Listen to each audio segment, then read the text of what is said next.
akasema utabaki na mimi hapa. Haya, katika nafasi anajaribu kuingia ndani ya box. Maxi anakataliwa ndani.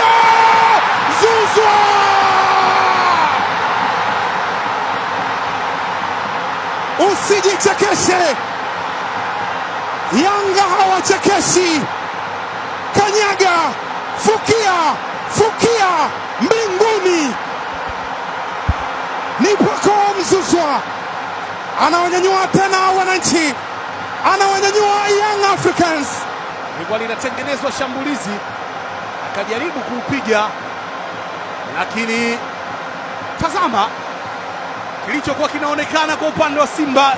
Walikuwa wanadhani kama ameotea hivi, lakini mtego wa kuotea ulikuwa umezuiliwa na mmoja kati ya walinzi ambaye alimuweka salama, Maxim Nzengeli. Akacheza golikipa yule, ulipunguzwa kasi, akaupikia Maxim Nzengeli, mkono juu Nabi Keita, lakini wakamwambia sio mwendo wa mateka, Profesa anaweka